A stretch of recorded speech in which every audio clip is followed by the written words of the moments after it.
Welcome to this episode of Landlord Almighty, your only podcast for detailed breakdowns of the George Lopez Show, episode by episode. I am one of your hosts, Kyle, joined by my other host, who's Loca for Lopez. Tim, how you doing? I'm doing quite well. I'm happy to finally talk some George Lopez. I know. It seems like we never been able to. I'm pretty excited. So my wife is like super pregnant, and... Is that a superpower? Super pregnant? No, I think it's like the opposite of a superpower for women, unfortunately. But I never had any interest to, like, you know, people like want to feel the stomach or whatever. Like, it's weird. My kids, like current kids, like want to feel it. Current kids, like I'm gonna get rid of them, but they want to feel it, and it's like fucking weird. It's like some alien shit. Like you can like see it moving around and like feel it. Why would anyone? Oh, it's gross. I don't want to say that. I'll say that to her because I think she agrees. But oh my god. But I just wanted to tell you that, Tim, because we have some bad news. What's the bad news?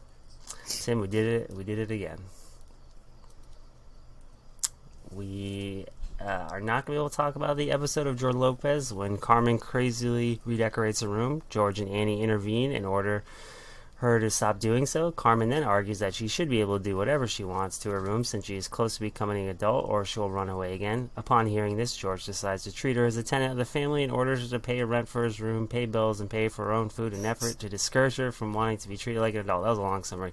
We're not going to be able to talk about that episode of George Lopez today. We actually have a really good episode, one I'm really excited about. We're going to be talking about probably the biggest thing in Turtles right now, and one of my favorite Turtles creators ever, and creators in general. Glory's fucking awesome, but we're going to be talking to Sophie Campbell. How are you doing? Hey, thanks for having me. Now I'm kind of bummed that you're not going to be talking about that show instead. I know. Yeah, everyone always says that, and then I don't... Nobody ever actually wants to talk George Lopez. But well, I feel like we all have that, like, 20, 15 years ago when we were kids staying up late, like, just with the TV on, and the George Lopez show was just always on. I've never seen the George Lopez show. Oh, really? You are missing some mediocre TV, for sure. I've seen every it is one of those things where I've seen every episode and I have no idea how I've seen them all. But, so, I mean, I mentioned, obviously, anyone who's reading Turtles, knows about your work in it, but like having you take over 101 was insanely exciting. But for you, taking over issue 1, the whole lead up to 100 was crazy, and then issue 100 was nuts, and kind of the end of that. And I imagine you knew what was going to happen, but was that something, taking over that, obviously, kind of what you wanted to tell the Turtles? Was there an adjustment for you, or was it kind of knowing ahead of time what they were doing? And then, because I feel like your storytelling is very unique to these characters. Like, you are all about building these people, or these turtles, as characters and as who they are, and that's kind of a different direction for what the book has done. They've done a good job of building everyone, but I feel like yours is very distinct. Was that something, knowing you were taking over 100, kind of what was going on, and then did you kind of always know at that point where you wanted to take them with this arc? I didn't have, like, I'm trying to remember, because, like, when I signed on to do it, I hadn't read issue 100 yet. I don't think it was finished. So I'm trying to remember how the time frame went, but, like, I didn't know exactly what was going to happen. I knew, like, the broad strokes, but my initial pitch was pretty different than what we ended up doing. It was, like, a lot crazier, and there was, like, a giant monster, and there was, like, time travel and stuff. And, like, stuff like it. Yeah, like, I guess what I mean is, like, I didn't come to it with, like, this fully formed idea of what I wanted to do. And I kind of, like, built somewhat off of what Tom was doing, because I didn't know exactly how it was going to end up. and also just like throwing in a bunch of stuff that I wanted to do into the pitch. And then as I found out more about how Tom was wrapping things up, you know, like I would alter some of the stuff that I was doing, and then, you know, talking with my editor Bobby and stuff, some of my some of my ideas would fall away, and I would like add new stuff. So I guess it was a pretty like fluid process, like right like at first. But I think my stuff tends to have that kind of like slice of life, character focused tone. So I think like regardless of what the particular ideas would be, that's what I would end up doing anyway, because that's just what I do. Yeah. Well, I mean, that sounds interesting, obviously, to hear like the giant like monster and time travel, because I mean, anyone who's familiar with like the Northampton arc, like this feels like a broader extension of that with Mutant Town and kind of a more focus on families. So, I mean, it seems kind of in line, like you said, even stuff with like What Moon and even the Secret of the Ooze stuff, like seems like that. So like here there was like an idea that was even kind of bigger. Seems crazy, but then this again, this like reads like Sophie Campbell to like the height, like it's amazing, like, kind of like what you were able to do and what they've kind of let you like just like run the show at this point. Yeah, I didn't know what to expect exactly, and I feel kind of like, I don't know, I was predicting that they were gonna like be like, hey, can we get like, you know, some more like plot stuff in there, and who needs plot? Yeah, it's kind of been the opposite, where whenever I try to be like, oh, like we should, like, did you guys read Mirage Volume 2? Which one? The Turtles Volume 2, with Terrapin, the giant turtle. Yeah. Oh, yeah. Yeah, so anyway, so I was just like, oh, we should bring back Terrapin. That would be cool, right? So, like, you know, I feel like right off the bat, I had this more plot-heavy kind of like, okay, so Terrapin's there, and there's this time travel thing where the turtles from the future come in, they try to prevent blah, blah, blah, blah, you know, like all this stuff. And I feel like, I don't know if it's intentional, but it's ended up like all of my big plot stuff has kind of like fallen away and been stripped away, like as I work on the book, which I'm totally fine with, because that's the stuff I didn't think they were going to let me do, like the turtles like going to like a music show and stuff like that. You know, I thought it was going to be them pushing me into like, you know, like, hey, what about, you know, this particular villain, you know, like more plot stuff, but it hasn't been like that at all, which is cool. Yeah, I mean, it's really interesting that it's, I mean, obviously with like Mutant Town, like this is like ostensibly taken these turtles like away from everything they've done 100 issues previously. Like it is essentially like almost like a volume 2 of this, where I mean, obviously spoilers if you haven't read it's crazy, but you know, Splinter's dead. Orokisaki's like not really a villain, but outside of that, like it's just like you drawing like sick ass mutants and like this like chill like hangout book, and it's like a lot of fun. And I mean, obviously there's like tense moments and there's like fights, but it's more on like a more grounded personal level, especially kind of like your like approach to like Hob and Sally and stuff. But like it's like really great. Like again, it's just like pulling these turtles out of somewhere and putting them in like this other universe ostensibly, and just like kind of allowing you to do like what you do best. Yeah, it's been really fun, and I feel like, I feel like I don't do well with like big plot stuff anyway, so I'm glad that like they haven't been like pushing for that. Like I get kind of stressed out when there's like, you know, when characters, when they have like schemes, you know, like an evil scheme or something, like I run into this when I do a lot of like game mastering, for like tabletop stuff, and I feel like whenever I try to make a villain who has this like even moderately complex plan or whatever, it starts like spinning out of control and getting like more and more convoluted, and it's like I'm playing whack-a-mole like with my own plot, trying to like plug up the plot holes as I go along so everything makes sense, and then I get really stressed out, and like I don't know, there's something about like the combination of like these convoluted plans like I'm talking about, and where things are like really urgent, like, okay, like Hob is gonna do this, we have to stop him, oh my god, like that, and it stresses me out and I don't like it. So I end up just kind of like having much like smaller conflicts, I guess. And I think that's playing to my strengths, so I think it works out. Yeah, well, like I mean, that's like the comic book villain.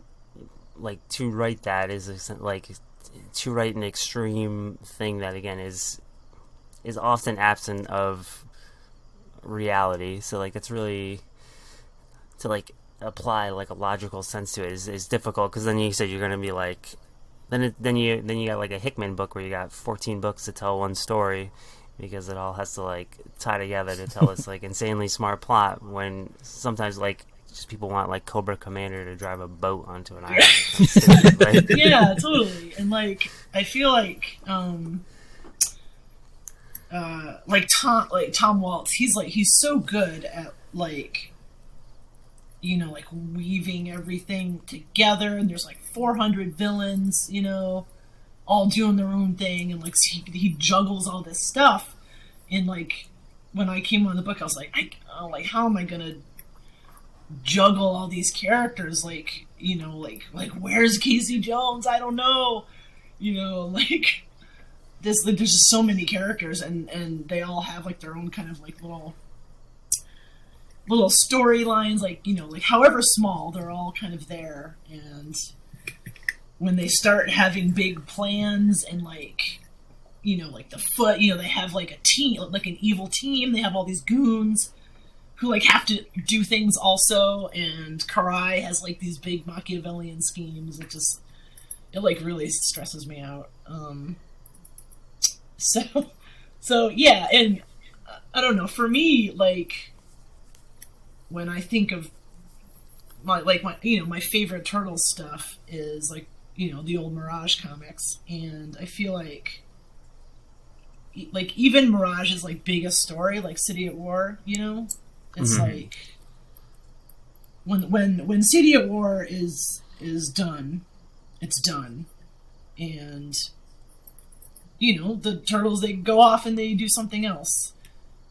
Or like return to New York, like they kill Shredder, and then they have their whole lives ahead of them or whatever. Sophie, sorry to interrupt. Okay. I think Kyle dropped. Oh shit. So yeah, it says recording complete. oh, It says it's recording for me up at the top. Oh really? yeah, I can. Yeah. Can you hear me? Oh, I can hear you. Okay, I think Tim Kyle's still there. dropped. He can use the same link to come back in. Okay, in that case, I'm gonna pop out and then pop back in. Okay. Well, I think one of the interesting things too is, I mean, I think back to like one of my favorite issues is the Leonardo Micro with you. Is that Lynch? Which I'm trying to remember. Blind Lynch, and like that feel. I love that one. I mean, obviously because like the art and the kind of battle with like a hidden Shredder, but that one felt like an old school like Kevin and like a Mirage like issue. Like that one was so like contained and kind of just like rooftop battle. Like that was really interesting and fun. And I think again, kind of what they've been doing storytelling wise is I think adapting more a lot of that like I think original story. I mean, I don't know if that's with maybe Kevin being so involved or involved to an extent, kind of what they've been able to do to really adapt it to, I think, comics, taking the best of every aspect of Turtles, whether it's the TV shows or the games or anything they do, and really kind of bring it to comics, but then use the medium specifically to tell that story. I think they've been able to use comics as a comic medium to tell a story, and less a advertising avenue to sell more Turtles. Yeah, definitely. It doesn't have like the burden that a lot of like the shows and stuff have, where like they have to sell the toys to like keep going. And like, you know, like we're not pressured to have like toyetic kind of character designs and stuff. Well, I think if there was an arc that had toy not that design, I would love toys, by the way. I mean, that's what everyone in everyone in this arc in Mutant Towns, fuck it, like everyone looks so good. There's so many great characters. What are you kind of drawing from for the mutants? I know like you're a big like kaiju fan. Is that something like to be able to kind of play in that playground of these like designs for everyone being mutants, and like you kind of like this wide range of, you can like literally throw anyone in there? I don't know, do you have to get approvals? Like, is something you just kind of have free reign of like who you put in there as for like animal mutant characters? Yeah, it's pretty free reign. Like I make up a lot of that stuff in the first 5 issues, like as I was going along, you know, or some of the characters that, you know, some of like the kind of like featured, quote unquote featured extra mutants, like I would ask my friends like what their favorite animals were. You know, like a friend of mine would be like, oh, I a sloth. So then I would make a sloth mutant, you know. So, you know, so the mutants wouldn't end up like really samey. But yeah, there's never been any pushback on like, oh, well, you know, you can't have this, you know, spider mutant in the background here or anything like that. It's just whatever. And it's really fun because like I've never, like outside of Turtles, I never really drew like animal kind of characters, you know? And it's kind of like this whole totally new thing where I'm just drawing stuff I've never drawn before. Like I've never drawn like a mutant, like a humanoid platypus or like a humanoid giraffe or anything like that. And it's just, you know, it's really fun, and it's nice to not have to draw humans all the time for once. Like there's like a little more leeway, you know, like with a human I get more fussy because like they have to look a certain way or whatever. But if it's an animal character, there's a little more leeway. Is there I think with the character design, is there an ease for you to be able to kind of, I mean, obviously like you have the turtles as like the base design. They're turtles, but they have, you know, humanoid aspects. Is that ostensibly what you do with the character design? Is like take an animal and then try to humanize it? And I mean, it's kind of the best of both worlds, because obviously you're able to do all these crazy mutants, but also, I mean, you're able to then add emotion and feelings because you're able to do like the facial aspects and all that kind of stuff, which, you know, you can't normally do with an animal. It's difficult. Yeah, one thing I try to think about a lot is like, because like I feel like the tendency to when you come up with a new mutant character is to like make them kind of like realistic or something, you know, like, because the turtles themselves, and I guess in Splinter too, to some extent, like, you know, people have been drawing those characters for like decades at this point, and there's been like, you know, refinement, and there's just a lot to like draw on with those characters. So I feel like the turtles are they're always going to kind of look the same.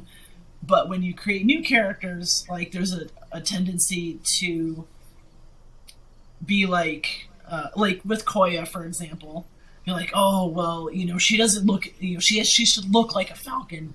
She should have these like realistic falcon qualities to her.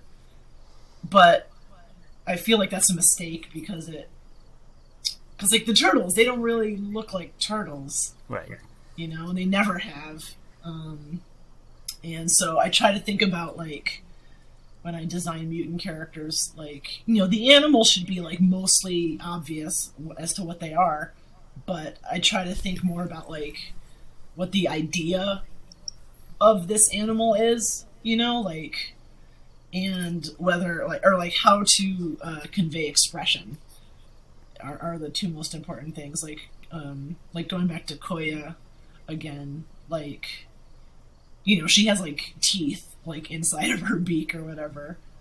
And, you know, falcons, they don't have human teeth, but they help with expression. And turtles don't have human teeth either, but the Ninja Turtles do.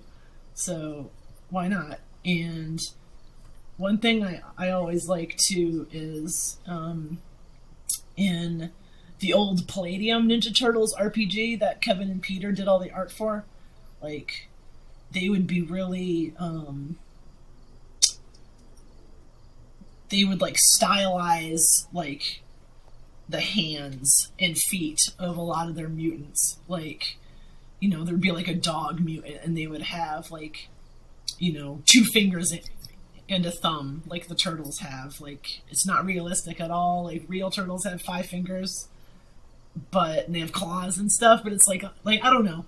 There's this, like, this stylization based on, like, the concept of what the animal is. Like, when you think about it, before you look at any, like, you know, photos or, like, you know, anatomy references or anything like that. And I try to think about it like that, like the idea of a falcon or the idea of a porcupine or something, like, whether it's, like, accurate or not, like, whether it's completely wrong, it doesn't matter if it's, you know, accurate to, like, what the real animal is in real life.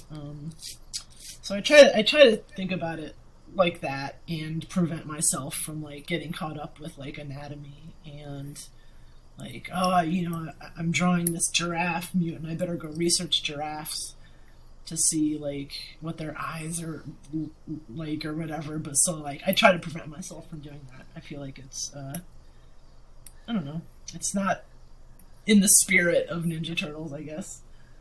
Yeah, I mean, I think there's the famous, you know, the first Turtles drawing, and that is a, like, you know, I mean, not accurate, but, like, a more accurate turtle, like, holding the nunchucks, and then obviously they simplified that to, like what you said, getting the idea of a turtle, but then creating that, like, famous silhouette. And, like, that's, I mean, like, going back to, like, you know, character design, like, the importance of being able to pull not only what that character is, but also, like, you know, what it's trying to convey as simple as possible, and then using that versus, like you said, kind of the over detailed aspect, which, again, you kind of then lose what the importance of, you know, the story and the character is.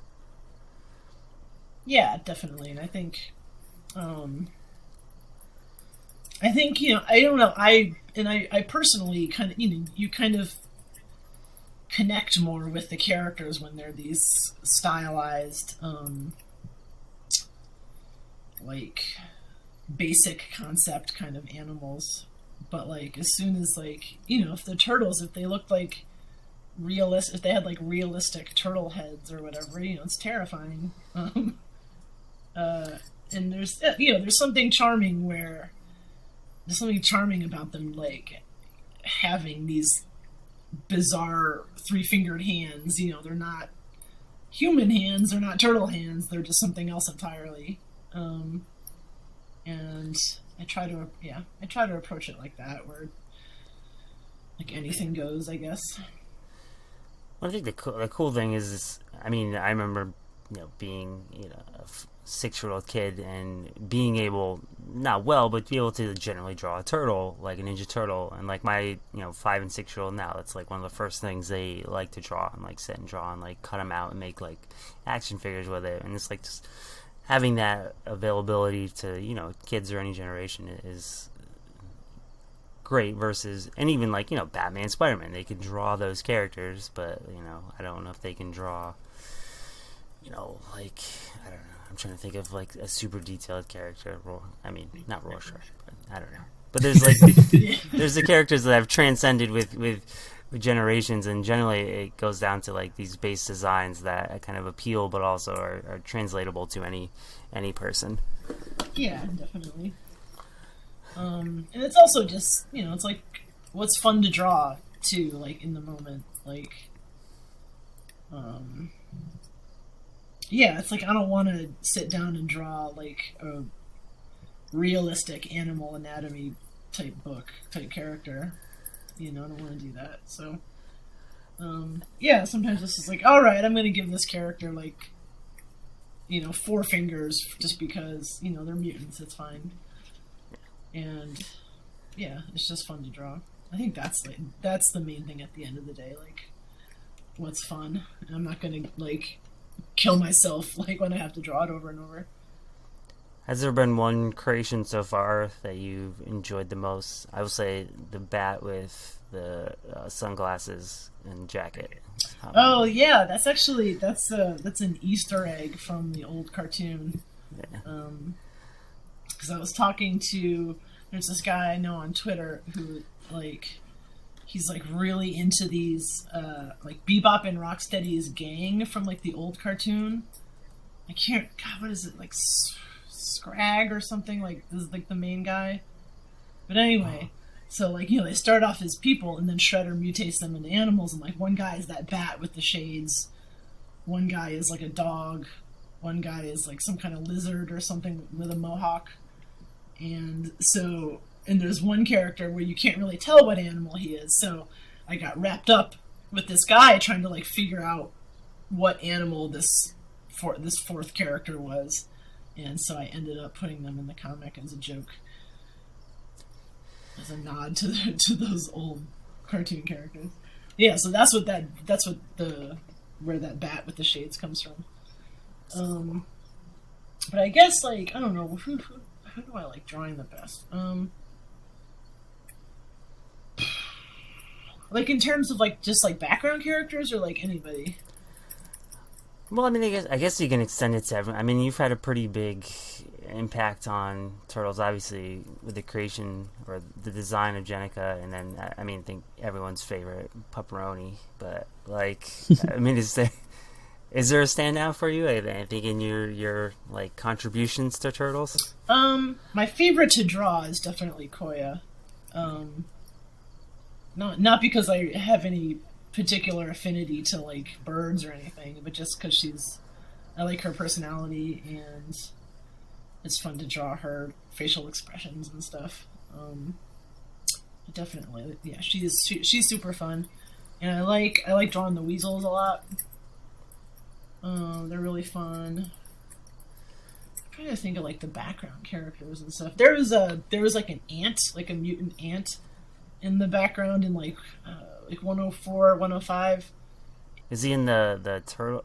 I know there was like I'm looking at it now when they're at the concert. I think there's like first a turtle, the ant, an ant in like a sweater. I can't remember what clothes the ant is wearing. Oh my but gosh. yeah, and at the concert there's an ant, and then later on in the dojo scenes, I was just like, oh, I want to draw that ant again. So I just put the ant in like one of the karate classes or whatever. So I like drawing that ant. The shark in After the Bomb, the band. I like drawing her a lot. What else is cool? I feel like if some people got turned into a shark and I got turned into an ant or like an armadillo. Well, armadillo would be useful, I guess. But yeah, no, they're all. I mean, ants are like super strong, and that's true. They have like an exoskeleton. That's pretty cool. And it's like when you get mutated, everybody kind of like evens out to like a similar size or whatever. So it's not like you have to worry about like being really tiny. Oh, that would be a huge downside. Yeah, it'd be cool to be an ant. I think I would like it. Speaking of, I guess, of art, I was in prep. I was going through a lot of the stuff like Northampton, and I referenced the Leonardo Micro. But like looking back on that, and then kind of this current like 101 to 105 where you were doing the art, I mean, it's like a clear, obviously, I want to say like maybe evolution of kind of where you were from then. What has been like for you biggest like approach or change to your style from then? I noticed there's like a lot thicker lines in kind of the early stuff. Has there been a difference for you in your approach to maybe this run on Turtles? And you even think Northampton was like a little different, like over the years, or even like looking at Glory. Has there been anything different when your approach to kind of this current arc, or like your art approach? I guess like, looking back at Northampton, I think like, oh wow, I drew the turtles like super cute in that one, and I feel kind of like I started like swinging in the other direction. The Leonardo macro issue that I wrote and drew, was that 2018? I don't know. Like the 40-page one shot with you. I tried to kind of like do more muscles and like scritchier line work and stuff like that, and I think my art for 101 to 105 is kind of like somewhere in the middle. Like they're still cute, but I try to give them like some mass, and they can definitely go into that kind of like gritty, white-eyed ninja mode if they have to. I try to draw them taller. I don't know, just more bulk, I guess, with their bodies, and I try to make their shells look kind of hefty. Yeah, I don't know. I guess I try to make them look like a little more adult, I guess. It's like the main approach. And I think building on that, one of the interesting things you've done, and I mean, obviously it's kind of just a progression of the story, but everyone kind of sheds, the classic look. I mean, they're either wearing like scarves, or there's some, I think, signs to who's who, but I think you do put a lot of work into physically differentiating them, and then also like that's where kind of the character building comes in. Like it's especially in I think like 101 to maybe like 103, like they're all pretty stripped down in terms of their look. So which again, like take away their masks, they'll kind of look like turtles. But I think you had the challenge of, and I think you do it well, is like differentiate them in not only their styles but their acting. Like kind of you're able to pick them out specifically. Was that like a goal early on to kind of strip them down and present more of a character thing, or was it just again part of the story where like they had given up their masks and they were just kind of then put into a situation where they're wearing like clothes and kind of separated? Well, I think it's both. Like, like if they, when like in the story, they're just kind of hanging around. I mean, except for Raph, I guess. But like, they're like mostly hanging around the farmhouse, so they're gonna just be wearing normal clothes, and it's the winter, so they're gonna be cold. And I think differentiating them without their gear on is just kind of like an extension of that. Like, they all have the same kind of face, but they have like slightly different eyes, or like their snouts are slightly different. And like, body language is like a big thing. I definitely try to pay attention to that stuff. I'm not sure if that answers your question or not. No, I think, and like, I think in this series has done it as well, but like, yeah, I mean, building everyone's personality out has been, I think, a huge like goal or byproduct of this series. Is everyone's a like clear person per se. Like, I mean, versus like Michelangelo being the party dude and Raph being the one with attitude. Like, there's like building off that classic thing. Like, everyone's a clear person, got like 105 issues in, which they should be. I mean, that's a lot of comics. So I think like your ability to kind of generate that personality, and again their acting, their emoting, like I think comes across again, which it feels like you said. I mean, I could see a comic where they were hanging out at the house, which I mean, if you look at like the shows and stuff, they are, and they still have their mask on, they still have their gear. Where like again, the more sensible thing would be them just hanging out in a shirt and sweater and stuff like that. But I think the fear would be then, like, I don't know, some people aren't going to be able to tell which one is which, but, like, to then just, accept that people understand the characters and stuff like that, I think, is a risk, but also I think it pays off, because I think it's way more genuine, and it reads, like, a whole lot better. Yeah, thanks. And I feel like that kind of stuff always bugs me when, like, they're just hanging around and they're just, like, wearing their masks like it's like an article of clothing for some reason. Or... yeah, it's, and a lot, like, in the old Mirage stuff, like, sometimes they would just be sitting around wearing their masks for no reason, but other times they wouldn't, and they would be maskless, and I always thought that was cool, so I guess, like, just playing off that, like, if they're gonna be, quote unquote normal people, like, it's cold outside, they're not gonna just sit around naked or whatever. And I feel like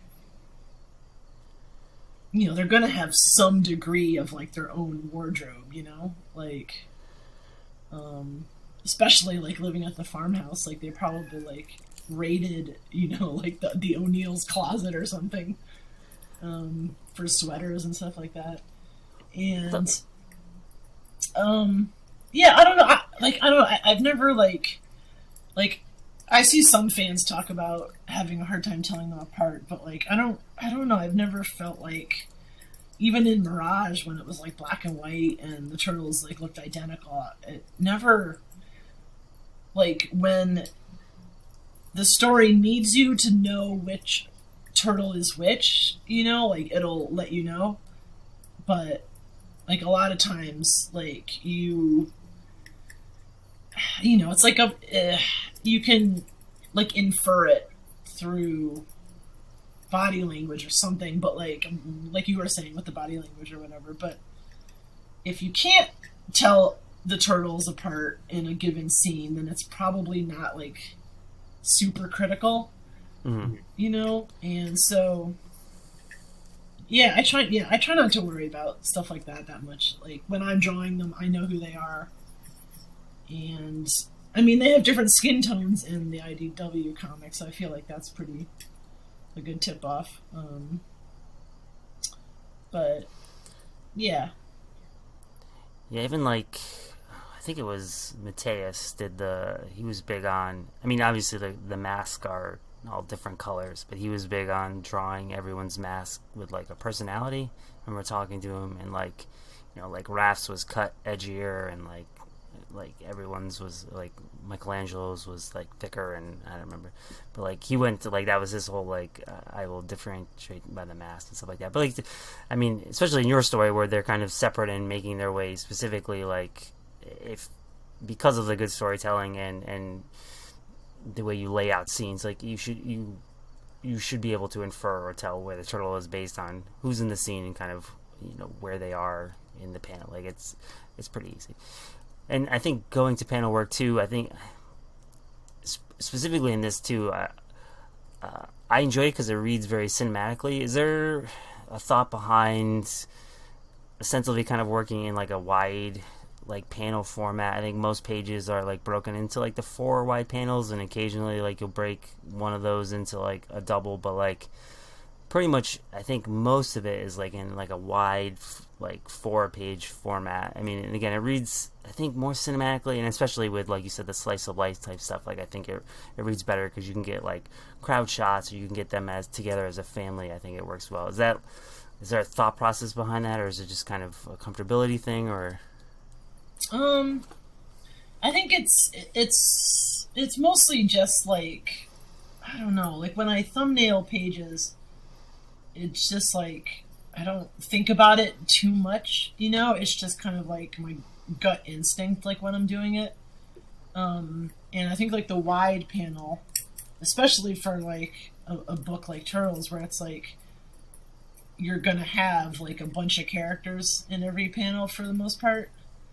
So like a wide panel is, it's like the obvious, it's like the most efficient way to go to like fit characters who are like side by side. But I do think there's kind of like a serene quality to having like a lot of like wide panels, because you can like even if the character's in the middle, and like that's where the action is, like on the sides, you can get like more background stuff or like negative space, and it kind of just lets it breathe a little more, in my opinion. And I feel like whenever I do like more vertical panels, I get frustrated, because they're like, you have to like vertical panels, it's like a really specific thing where like a character is like jumping, or there's like this downward or like upward motion, and I feel like in like a lot of the stories that I tell, especially like what was going on in Turtles in that first arc, like there just isn't a lot of that, so you don't really need it. You don't need those kind of like more dramatic. I mean, I guess the wide panel is kind of dramatic in its own way, but I don't know. It works for me, and it kind of has this like serene quality that I like. Yeah, I mean, even if you look at like like I said, cinematic approach, like the like widescreen versus like full screen, like widescreen, there's so much more space to play with on the sides. A lot of times, like what's above and below is less, unless there's something super important to the story. But a lot of times, like having that space on the sides to breathe, but also kind of like playing with the 2/3 rule, like stuff like that. I think there's more to do horizontally than there is vertically a lot of times, especially kind of the way we read comics from like left to right, or if it was like manga right to left. Like there's easier to do that way, I think. Yeah, and sometimes like I think having panels like predominantly horizontal, and then suddenly there'll be this kind of dramatic vertical panel, like when something happens and there's this vertical, and I like that, where it's this kind of like jolt, where like all of a sudden you get this like severe kind of narrow vertical panel when something happens. Mm-hmm. And I mean, especially with you, I think like great focus on the horizontal, to then use that to like focus on like the eyes, especially. I think you do that a lot with the Turtles, which again, like very important, I think, with these guys. Yeah, definitely. And it's like there's the Turtles too. They have a lot of like horizontal shapes on them. Like the mask goes straight across, their belts go straight across, and it's just like I don't know, it fits, like they fit into the horizontal like really well. So issue 101 to like 105 was you doing kind of the heavy lifting, writing and drawing and everything. So 106, which like when we're recording this, came out, and then 107 is this week, right? I think. So you're doing kind of the bigger role, like you're doing like the story on that, when I think Rhonda and then Nelson Daniel, really great art on that one. Yeah. How is that role then, kind of pulling back and having people do the other stuff and you be kind of like the bigger? Is that difficult, or is that like a different role for you? How is that aspect of this stuff? It's definitely something I've never done before. Kind of like a showrunner kind of position. Mm-hmm. Like, I was a little frustrated at first, not because Rhonda and Nelson aren't great, but like, because like, so what happened is like, I had all these plans that I wanted to do, and like the cliffhanger in number 105, that was originally just supposed to launch right into that story, and I had planned on just like doing the whole thing myself. And then it became clear, like, oh, like maybe that's not going to work. Like, it's a lot of work, writing and drawing a monthly book like that. With like, you got to go through approvals and blah blah blah. And then the powers that be decided that they wanted to double ship Turtles over the summer. Like 2 issues a month. And It's super easy to make. yeah. And like, so when we were going to do that, I was like, oh wow, that's like, it's like, literally impossible for me to do it. So, like I'm gonna need help. So, we brought, Rhonda in and Nelson, and, so they would be working on like this kind of 3-issue, like interim thing with the Slithery, and while I'm kind of like getting ahead on the others, on the stuff that comes after, like writing the next scripts and stuff like that. And then, then the pandemic hit, and then we're like, oh, we're not doing the double shipping anymore. And now I have 6, 7, 8, 9, 10, I have like 4 extra issues that I'm just writing and not drawing, and it's just like, completely different than what I thought it was going to be, which is, it's working out well. It's really fun, but like, it was definitely frustrating at first. Cause like I had all these ideas, like, well, like, I want to draw that story, like I want to draw the mutant eel monster and stuff like that. But it's also, it turned out to be like really fun. Like, I did like the outlines for the Slithery story, and it was fun to see like Rhonda interpret what I did and kind of like make it her own. I guess like it's still, like I still wrote the story, but it's like there's enough Rhonda in there where I was like, it was fun, like being surprised when she would like turn in a script. There'd be like some, she's really good at these kind of like little gags, so she would put these little jokes in there that were not in my original outline, which I really enjoyed.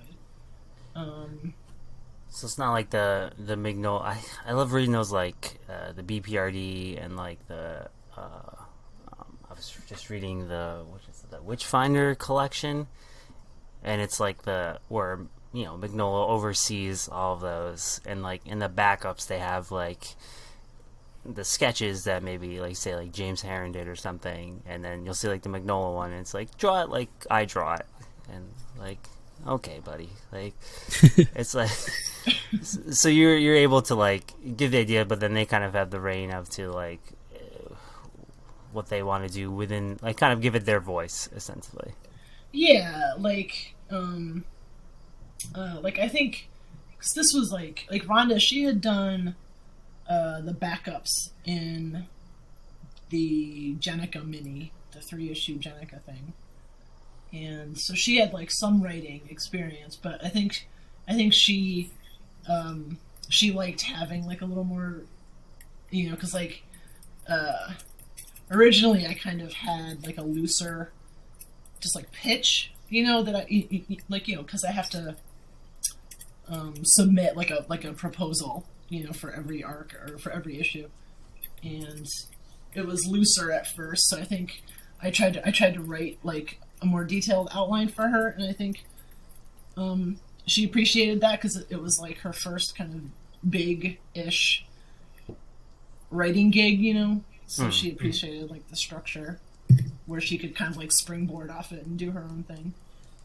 And then like I did like a sketch for Nelson of like what the Slithery could look like my original idea, and he just kind of he did his own thing and just kind of springboarded off it. And for the most part, I kind of stayed out of their way, and if I would jump in if like like Rhonda like asked for help about something like that, So yeah, it's definitely fun doing like kind of overseeing it, I guess. And then being, I mean, so involved in, even again prior to kind of being the showrunner ostensibly on the book, and then now, but then someone had such a hand in of, like, at least designing Jenica and kind of building her personality, to then, like, see like her own kind of miniseries with Brom Ravel, which was great. I mean, how's that with someone then like, even again, Pepperoni is someone who's been like integrated into the comics, and like that character, is it obviously it's part of the Turtles property and brand, but is it something like having a character and then like having see others people like kind of adapt it and kind of tell their own stories with characters like you were so integral involved? Is that like cool, as especially again being a Turtles fan prior to then be like someone who's introducing these things where now other people are kind of like playing with those toys? Yeah, there's definitely some kind of like protectiveness, I guess. Like I'll get really like fussy, of like, oh, you're like somebody else draws Koya or something, I'll be like really fussy about how it's done. But I really try to stay out of people's way and just, because like I think about it in the terms of like, I'm trying to think of like a character that like another. I'm trying to think of a character that like Mateus designed, for example, or something that like I kind of put my own stamp on. But like I would be really ticked off if Mateus was just like, "Hey, Sophie, you're drawing this character wrong. Right. Can you make it a little more like this or something?" And I know how that would make me feel, so I try never to be that person with other artists. And I think that's good. I think it's healthy to have like a little bit of distance, so I don't just turn into this like psychotic control freak or something where like I have to make sure like all the turtles, like I have to make sure all their clothes are correct when every artist draws them. Like I don't want to be that person. And it's also it's fun seeing like other people bring themselves to it, like even if it's not what I would do, and that's fine, because it's like it's a group effort and everybody brings themselves to it, and that's cool. Yeah, well, and too, I mean, and then you get like you can just get essentially more different stories, because I mean the I think the Jenica story was shades of kind of that, but then he kind of pursued like different aspects of it, and it was interesting and fun. And even the design, I think his is a lot slimmer. And he did a bunch of the leading up to 100. Like I love Bram's stuff, and like I saw a lot of comments about it. Sorry, and I was like, you guys are fucking nuts. This is so good. Yeah, he's great. He did the What Is Ninja backups from Universe. Oh right, yes. And that was like a huge thing that I springboarded off of for Jenica. Just like her being in prison or being like this criminal on the street and being into like the music scene, which was like a big thing. I think Brom intended it to be like punk or whatever, but like I don't like punk, so I made it metal instead. Where it's like you can't hear them. It could be metal, you don't know. So I'm pushing Jenica in that direction instead. I don't know what he thinks about that, but them's the breaks. Yeah. And he's Canadian, so he's probably fine. It's very polite. But his stuff's great. Yeah, I love it. He did that. Marvel Knights X-Men is like one of my all-time favorite things. Like weird time when Marvel did like 3 Marvel Knights series that were all great. I never read that one. Yeah, it's like I think it's 3 or 4 issues, and it's just like Wolverine, Kitty Pryde, and Rogue go to this town where there's like a mutant sighting, and then like it's like this weird, like it starts off like kind of like this weird horror story where they go there and there's something off with the town, and then there's like a mutant girl that can project things, and then like he starts bringing in like all these like classic like X-Men villains, and then like it's like this huge epic thing with this like town at the end, and it's like his art, but like he does like a lot of like bright colors, like pinks and kind of like what he did in Jenica. Like it's a lot of that stuff. So it's really great. But and it's, speaking of other stuff, so doing some research, and it's something I had read before, but I been reminded of when I was looking at stuff. The House of Mystery you did, was it The Hollow, right? Yeah, is that what it was? I can't remember what it was called. But yeah, it was with the girl with the it was the Hollows. with the flies. Yeah. It's I mean, knowing, like, I mean, if anyone follows you on Twitter or any social media, like, again, you big into, like, kaiju and kind of horror and B-movies and stuff. And you haven't, I mean, is that something, obviously, hands busy with Turtles, like, again, apparently putting out, like, 14 issues a month or whatever they're having to do. 14 a month, yeah. Is that something, like, down the road? I don't think, I mean, outside of The Hollow, I don't think you've really done, like, horror stuff. Like, is that something you could ever see yourself doing, or is there kind of a genre you haven't done in comics that you would want to try? Well, I did a zombie book for Tokyo Pop. I think that's like the closest. I think that's the closest. That's like pretty straight up horror, I guess. Was that The Abandoned? Yeah, The Abandoned. Oh, So I did that. I don't know. Yeah, it's like, you know, I love monsters and stuff, but like I don't know why I've never done like just a monster book. Like, it's like whenever I sit down to do comics, it's like I just always end up doing these kind of slice of life things with like crying and stuff, like as opposed to like monsters. I don't know why.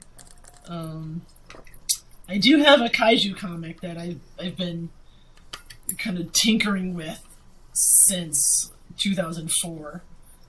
Because like when I was pitching to Tokyo Pop, I did the Abandoned pitch, and I did this kaiju pitch. And they opted for zombies instead of monsters, and I shelved the monster book, and it's just been on the shelf ever since. And like every so often I'll go and, you know, write up new stuff for it, or I'll do sketches and stuff for it and then put it back on the shelf. Like maybe, I don't know. Hopefully someday I'll just do a straight up monster book, and it'll be cool. I think if I did, I don't know what I would do now if I did like a horror book. Maybe like something with like body horror, and, you know, like people like having their bodies transform against their will in some way. Something like that. I've always kind of wanted to do like a slasher book, but again, that's also not monsters. I don't know. Did you do an issue or so of Hack and Slash? Was that? I did. Wait, I did like 2 pages of Hack and Slash. There was some.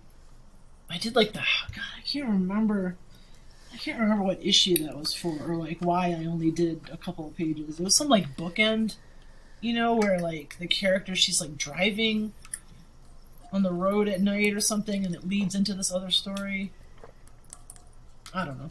But yeah, it was only a couple pages for Hack Slash. I did some, but I did other covers for that. But yeah, I never did like a full Hack Slash thing. Well, we've been with books like the success of like what's that, Kaiju Max. Like you could easily do like a kaiju crying book. I think there's like tons of crying in Kaiju Max. Yeah, I don't know. I don't know why I've never done it. It doesn't make a whole lot of sense, but it's just one of those things where you know, like other things get in the way and stuff gets derailed, and I don't know. Maybe next year.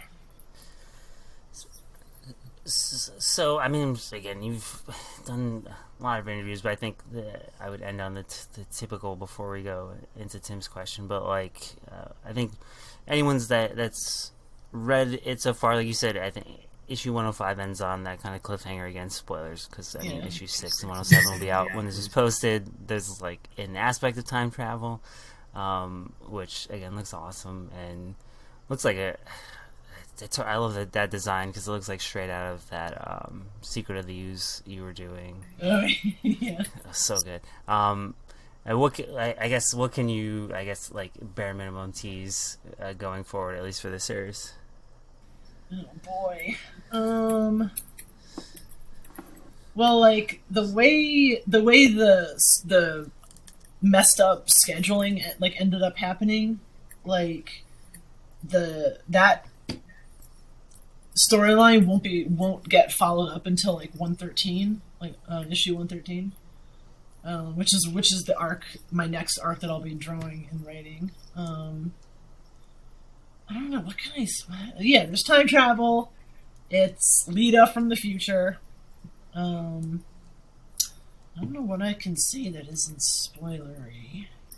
Yeah, I was gonna say I thought you did a pretty good job of showing that it was Lita, but yeah, because I heard people like what is that? I was like, I'm pretty sure that's Lita, but yeah, I thought it was hopefully like, yeah, I guess hopefully obvious, because like, you know, what other albino turtles are there out there?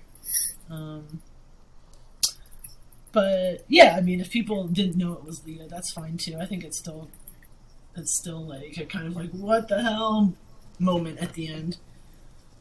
Yeah, I'm trying to think of stuff I can like.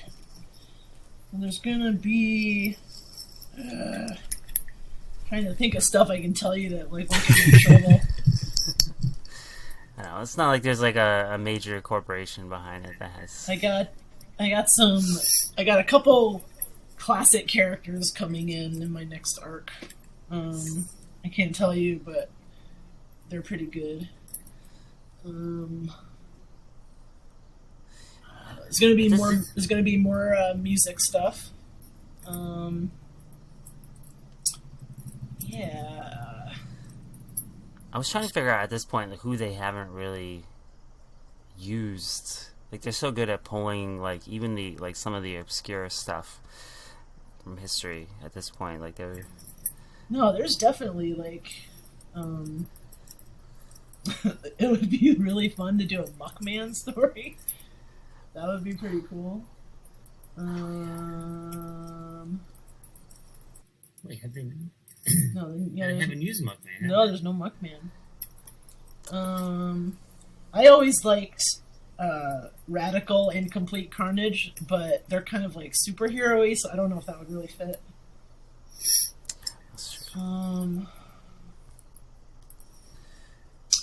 Terrapin, like I was saying at the beginning. Just a giant turtle. Yeah, they did. What's that? In the 2012 show, they like kind of adapted that with. I think it was they made him Toka. Yeah, like Toka was some kind of like big space turtle or something. Yeah, that. Yeah, me and my kid just went through that series. It's so good. But yeah, there are some other ones that I can think of, but if I say them, you'll know that that's what's going to happen. I will let Tim get his final question. All right, Sophie, gun to your head. If you were forced to write one episode of The Big Bang Theory, what would happen? I don't know. I've never seen it. What is that? That's like that nerd show or something? Yeah.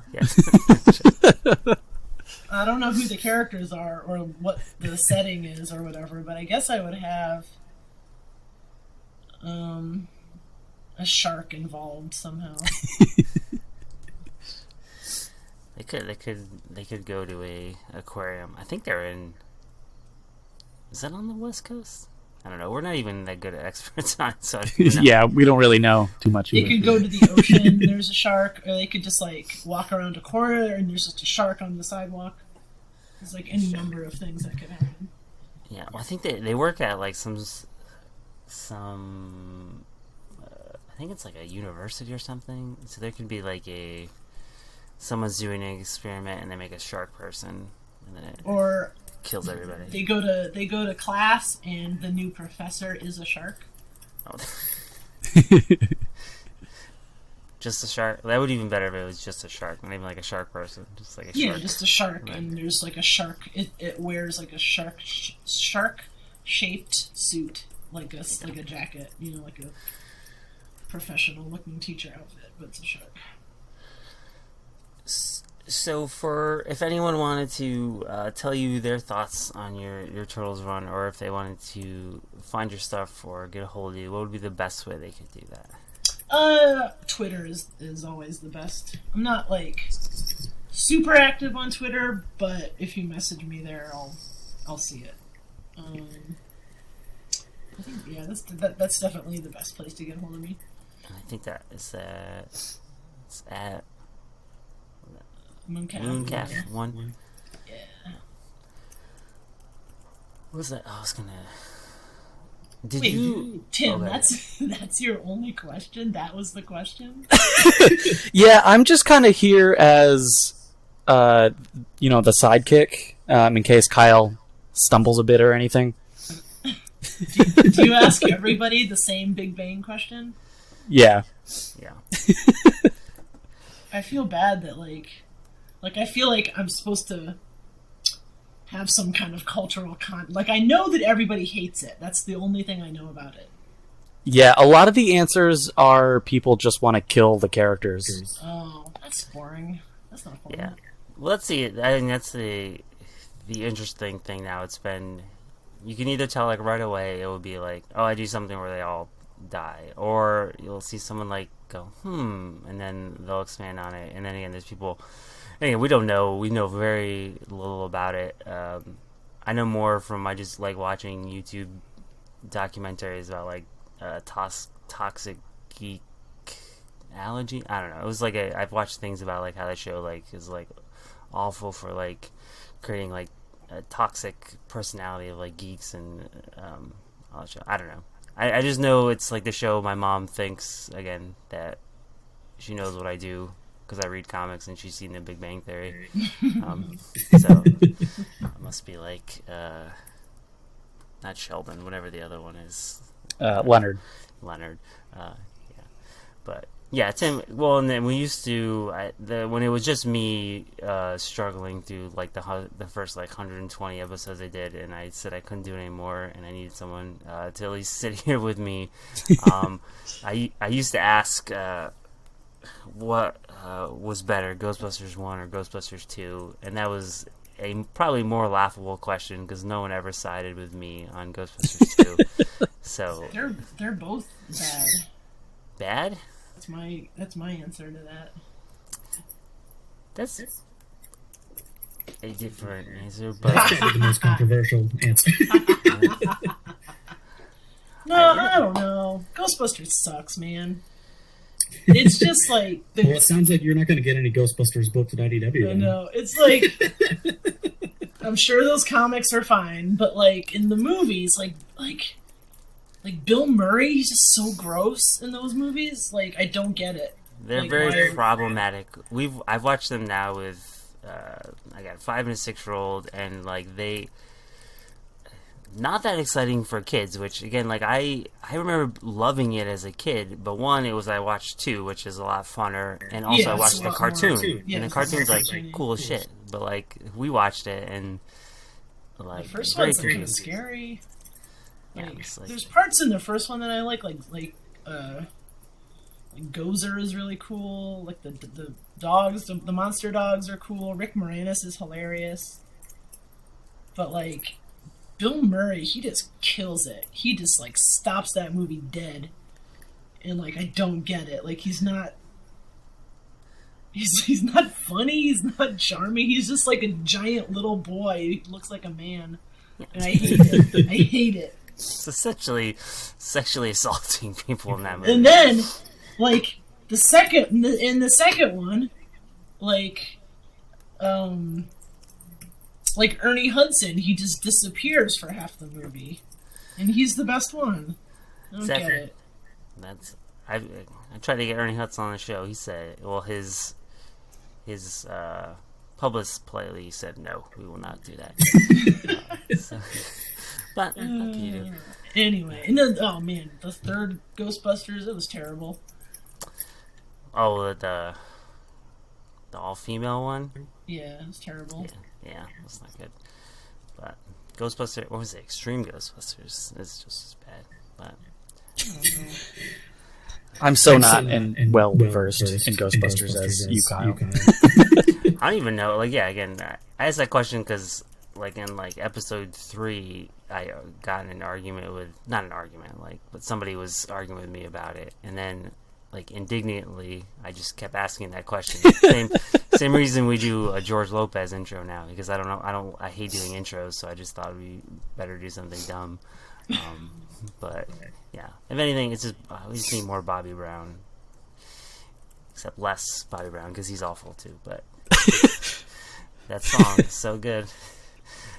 But Tim, if they wanted to find you outside of your sitting here for an hour and asking the one question at the end, how can they find you?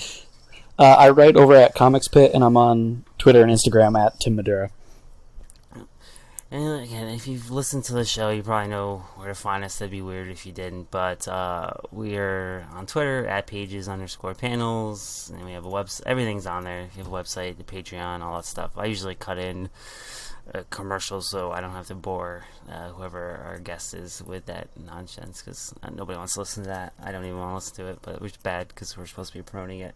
I think the bigger thing would be go out and buy Turtles, anything with, well, any Turtles, but anything with Sophie on it. I don't know, go get Glory, because that's one of the best fucking books ever. It's in hardcover. It's beautiful. I don't know, anything Sophie's done, but I don't know. Obviously the big thing is to get Turtles, and again, a huge thanks for coming on and talking with us. And yeah, thanks for having me. It was cool. Alright, and that will be this episode, and then next time, me and Tim, we will get back to talking about George Lopez. You know, we're like 29 episodes in, we haven't been able to get to it yet. It's about time. I know. One of these days we're going to have a guest week, and we're going to be in real trouble. We have to actually talk about it, but that's not this week or next week, so we'll have to. But thanks for listening. Alright, I'll stop recording. Bazinga! Bazinga!